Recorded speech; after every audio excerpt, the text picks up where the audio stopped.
Hello, BookTube. Time again for another video.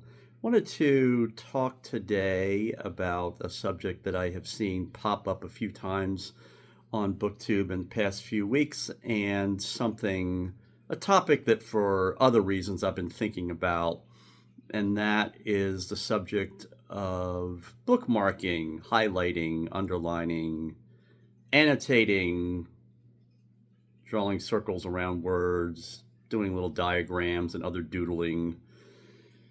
Do you do it? Some people have very strong opinions about marking up books and are not in favor of that, not in favor of doing it.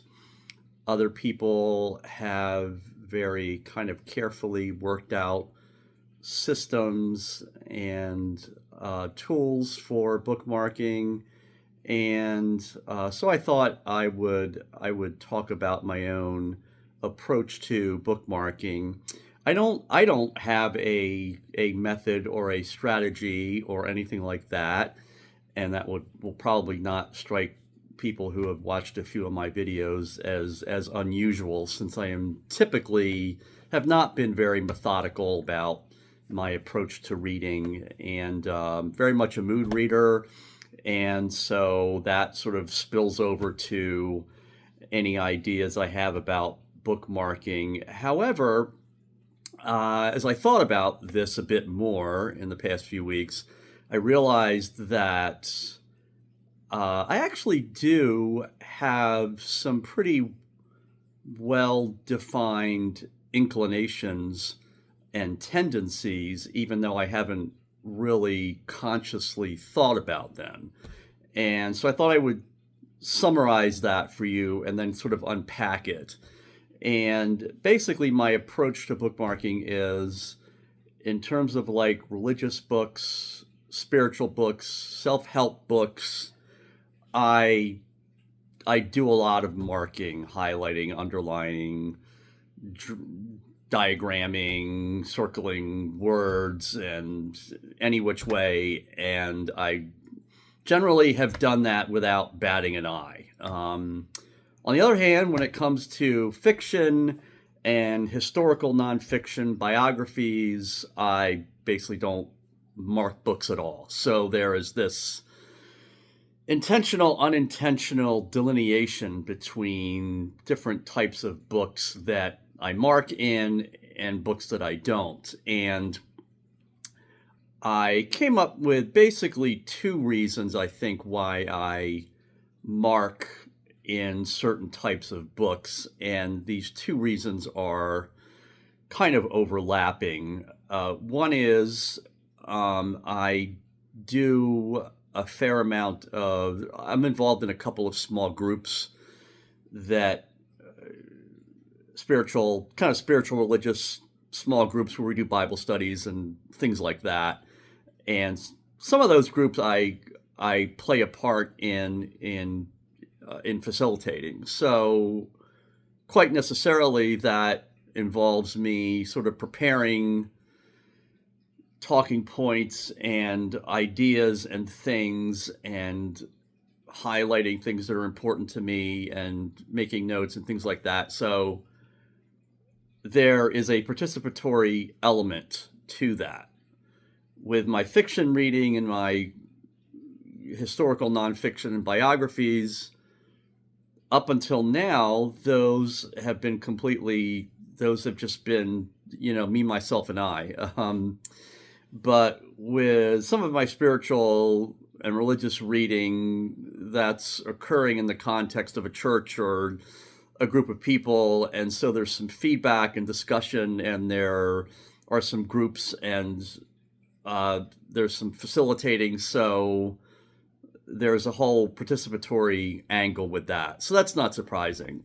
But I also do a lot of highlighting, just because spiritual books, self-help books, psychology books, those are often dwelling on themes that are very personal to me, and that I am, okay, here I'll read things that are, that's an idea I want to retain and maybe come back to. And So, so I highlight for those reasons. And again, comparing that type of reading to my fictional reading and reading biographies and other histories, those are books that are interesting to me, but they're not really personal at all. I am reading those books for different reasons.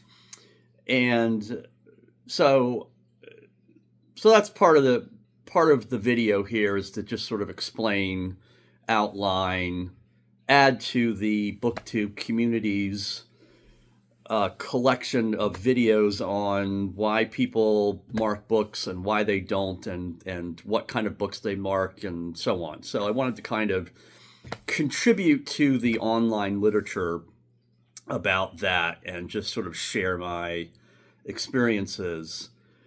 But there's also kind of a related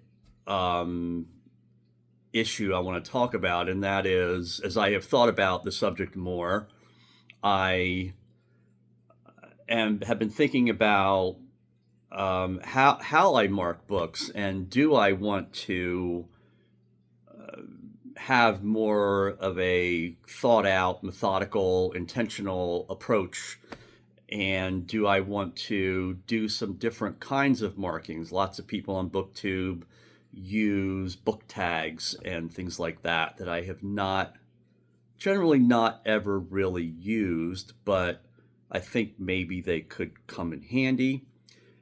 And I think that also, now that I have been on BookTube for a few months and have been sharing videos and have been talking about books that I have read or would like to read, that sort of is going to make some of my reading, my fiction, historical, nonfiction biographies, it's going to make those kinds of readings more participatory as I make videos on them and get feedback from people and talk to people about these kinds of books.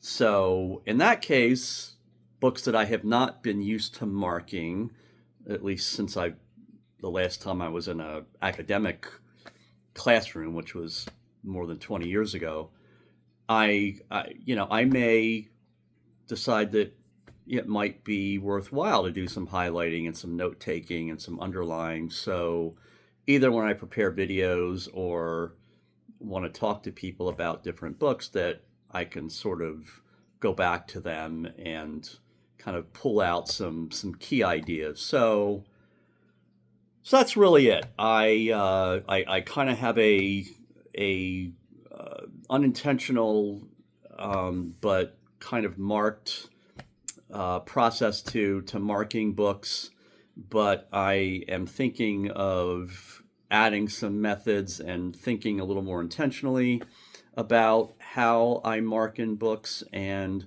I'm also thinking about if I want to start expanding my bookmarking to fiction and historical nonfiction books that I will be talking about on BookTube. So I don't know. I'm not sure how I'm going to approach that.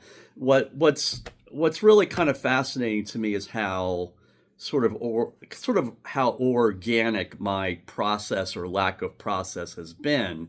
That again, with like the religious and self-help books, I mark books without thinking about it at all. And then the other books I don't mark, books of history and fiction I don't mark at all. And I just, up until recently, have not thought about marking, and it's just never occurred to me. So, but now that I'm on BookTube, maybe the line between those genre of books, if you'd call it that, is becoming a little bit more fluid. And so I'm thinking about different ways of how I want to keep track of my reading. And that sometimes is what partly has got me thinking about this too, with certain nonfiction books that I, particularly if I have read a chapter or two out of a book and then set it aside and then come back to it, and then I don't remember what I had gained from the book. And so I have to kind of all right, do I want to go back to the beginning again? Or what do I do? I don't remember what the first two chapters were really, what their point was. So it might be useful to have some sort of method for annotating or marking books so that I can quickly sort of recall what some of the key ideas were. Anyway, those are sort of my developing thoughts about bookmarking. There were a couple of videos that I have watched in the last few weeks or months that have directly or indirectly sort of touched on the topic of bookmarking, and I will try to I will include some of those down in the description below. But I thank you for watching, and I look forward to being back again with another bookish video soon. Thanks. Have a good evening. Bye-bye.